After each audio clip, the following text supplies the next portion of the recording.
কৈলাসহরের 17 মিয়ার হাওর অঞ্চলে কৃষকদের রক্ষার্থে 5 দফা দাবি আদায়ে দোলগাঁও বাজারে দলীয় অফিস প্রাঙ্গণে চণ্ডীপুর ব্লক কংগ্রেস কমিটির পক্ষ থেকে 4 ঘণ্টার গণধর্ণা অনুষ্ঠিত হয়েছে। গণধর্ণায় উপস্থিত ছিলেন বিধায়ক বীরজিৎ সিনহা, ঊনকোটি জেলা কংগ্রেস কমিটির সভাপতি মোহাম্মদ বদরুজ্জামান, প্রদেশ কংগ্রেস কমিটির সাধারণ সম্পাদক রুদ্রেন্দ্র ভট্টাচার্য, কংগ্রেস নেতা শ্যামল ভট্টাচার্য, যুবনেতা দীপ সিনহা সহ আরও অনেকে। গণধর্ণায় 5 দফা দাবি সম্পর্কে আলোচনা করতে গিয়ে প্রদেশ কংগ্রেসের সাধারণ সম্পাদক রুদ্রেন্দ্র ভট্টাচার্য জানান যে কৈলাসহরের 17 মিয়ার হাওর এলাকাতে কৃষি জমি ধ্বংস করে সরকারি ইমারত গড়ার কাজ বন্ধ করতে হবে।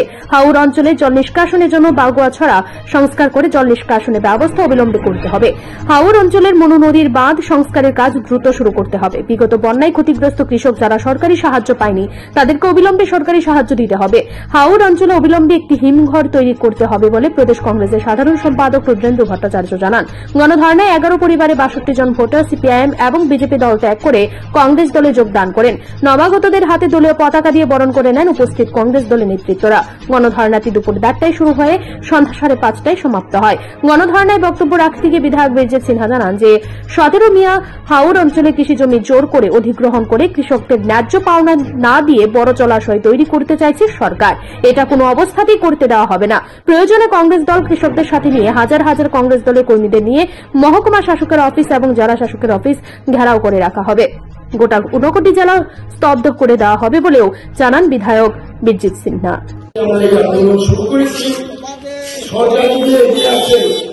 এবং এখানে কৃষকদের সঙ্গে এবং আমাদের সঙ্গে বসতে হবে, ব্যাখ্যা দিতে হবে এই প্রজেক্টে কি লাভ কি লোকসান পরিষ্কার থাকতে হবে।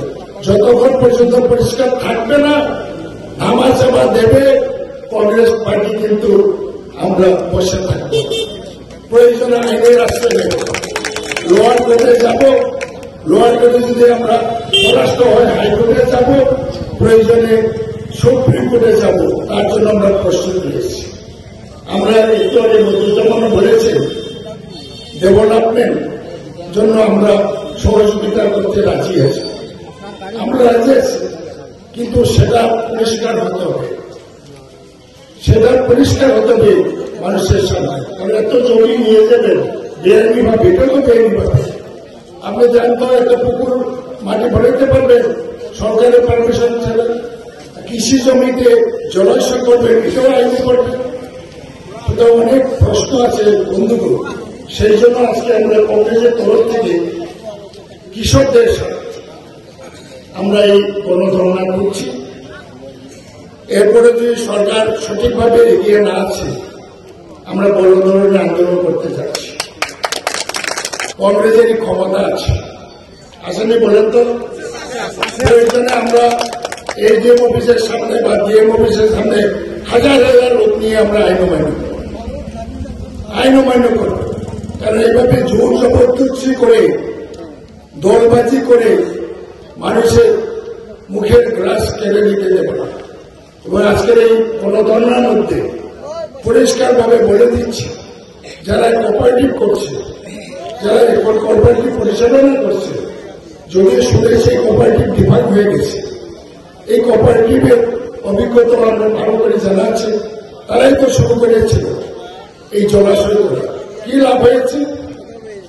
কৃষকদের লাভ হয়নি, কতিপয় মানুষ লুটপুট করে খাচ্ছে। আমি অনুরোধ করবো প্রশাসনকে, এই অঞ্চলের কোঅপারেটিভকে অনুরোধ করবো, যারা জমির মালিক এখনো আছে এই জলাশয়ে, তারা যাতে নিশ্চিতে মাছ ধরতে পারে সেই ব্যবস্থা করতে হবে। ছাত্রছাত্রীদের সুবিধার্থে এবার দারুণ অফার নিয়ে হাজির।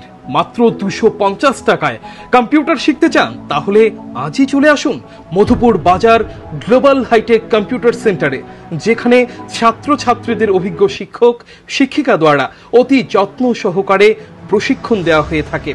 কম্পিউটার শেখানোর পর ছাত্রছাত্রীদের কেন্দ্রীয় সরকারের আওতাধীন অতি উচ্চমানের সার্টিফিকেট তুলে দেওয়া হয়। পাশাপাশি ছাত্রছাত্রীদের ভর্তির ক্ষেত্রে ভর্তির ফি সম্পূর্ণ বিনামূল্যে।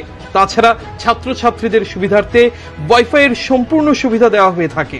তাই আর দেরি না করে আজই চলে আসুন মধুপুর বাজার নিউজ ত্রিপুরা 24 অফিসের পাশে গ্লোবাল হাইটেক কম্পিউটার সেন্টারে। Bureau report, news Tripura 24।